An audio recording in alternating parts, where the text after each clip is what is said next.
Hello, Assalamu alaikum. In this video, we will understand about the menstrual cycle and pregnancy cycle through graph. So, in this video, we will understand first the menstrual cycle, then we will able to understand the pregnancy. So, the hormones changes we will discuss menstruation, ovulation, and the gestational hormonal graph. We will understand with the detail of the pregnancy in the next video. Remember, but in this video we will understand the how pregnancy occur and what is the hormonal changes. This is a female contain reproductive system contain ovary, fallopian tube, and the uterus and the endometrium. Endometrium is used for the implantation of the zygote, a blastocyst in the form of blastocyst. This is the vagina and the cervix. Let's understand about the endocrine system, which that support the menstrual cycle. This is the hypothalamus and pituitary gland. GnRF, the gonadotropin releasing factor released from the hypothalamus, onset of the puberty, will trigger the adenohypophysis, the anterior pituitary gland, to produce the follicle stimulating hormone and luteinizing hormone. This follicle stimulating hormone and luteinizing hormone, basically, especially the follicle stimulating hormone, will target to the primary follicle in the ovary. I am drawing the ovary here. This is contain the primary follicles. When the follicle stimulating hormone bind with the one primary follicle to activate and trigger the secondary follicle formation. The secondary follicle formation will lead to trigger the luteinizing hormone binding receptor. In this way, the luteinizing hormone will bind as well as the luteinizing hormone will inhibit the further primary follicle stimulation. While the luteinizing hormone is important for the production of the estrogen. So remember that things. It trigger the ovary to release the estrogen, but remember the luteinizing hormone is important for the primary follicle maturation after the onset of the follicle stimulating hormone binding. This is the corpus luteum formation after the secondary follicle development will lead to produce estrogen and the progesterone. This estrogen will enhance the secondary sexual character of the female, like thickness of and primary, like the thickness of the endometrium, as well as increase the breast size as well as the reproductive organ. And progesterone and estrogen work together, but the estrogen is important for the secondary sexual character, while the progesterone is important for the thickness of endometrium of the uterine wall. And the estrogen and progesterone will stimulate the hypothalamus. Adenohypophysis will lead to produce the prolactin. This prolactin will inhibit the follicle stimulating hormone and luteinizing hormone production. In this way, the further primary follicle will not activate. That is why the single follicle activate in the single menstrual cycle. That is important thing you should need to understand. The prolactin. Prolactin inhibits the follicle stimulating hormone and luteinizing hormone. In this way, the inhibition of the primary follicle activation. But remember that things, if the fertilization will not occur, this cycle will repeat again. This follicular phase is 1 to 14 days, while the luteal phase is 14 to 28 days. Luteal phase is the corpus luteum development for the production of the progesterone and estrogen because it is the endocrine glandular structure. Let's understand through graph. This is the day 1 to 28 day. This follicular phase and luteal phase we will understand in this diagram.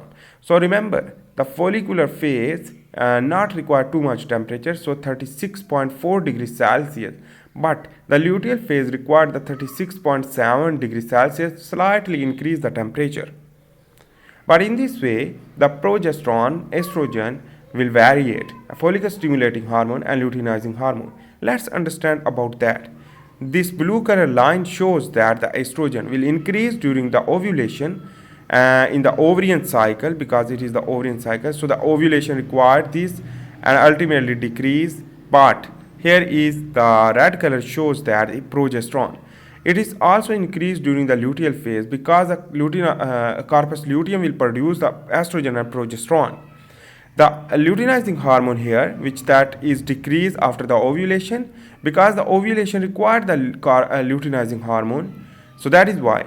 Remember, and in this way the follicle stimulating hormone also decrease after the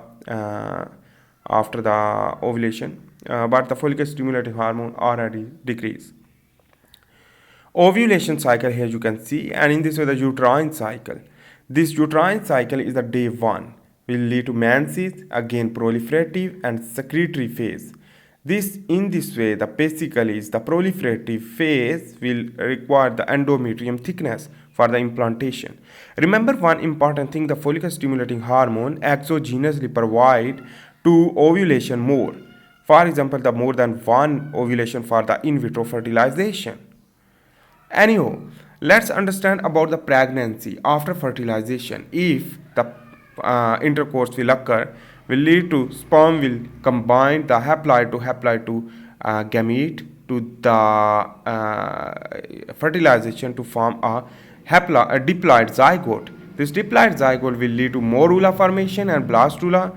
Ultimately, blastula will convert into the blastocyst. Is the implantable structure will implant to the endometrium wall for the further development. And in this way, the pregnancy after fertilization will lead to implantation of blastocyst. This blastocyst is important structure for the implantation into the uterine wall. Remember that things. Let's understand the hormonal changes through graph. So here is horizontal show the week, 40 week, while the vertical show the concentration of the hormone like HCG level, the human chorionic gonadotropin produced by placenta only, and it release after the 1 to 3 week to release more and throughout the week, 40 week, while the progesterone basically produced from the corpus luteum, and this 10 week required from the corpus luteum. Then placenta will establish placenta and growth of the blood vessel that supply the womb. And that is the important thing is the further on the placenta produce the progesterone, while the estrogen will produce from the basically through corpus luteum first initial weeks, while the, further on the placenta produce the basically estrogen. Uterus grow important, lining organ develop, and breast growth important through estrogen. So the fetus growth important. The prolactin is hormone important, remember, which that prolactin produced by the pituitary gland as endocrine, and it will target basically to the several organ like last week increase the prolactin for the lactation of milk, and that is important things. While on the other hand, the relaxin is important during the labor pain inhibition, and placenta produce later on by the first corpus luteum. This inhibits the uterine contraction to prevent the early premature childbirth. And remember, the oxytocin is important in the last weeks, 35 to 40 weeks, and produced by pituitary gland at start of labor, stimulating contraction of uterine muscle. This is the pregnancy graph which that show the hormonal changes, remember, and previously we have discussed about the menstrual cycle through graph and the diagram. I hope you make sense about that. If you like my video, please make sure to subscribe, like and share. See you in the next video. For this time, bye.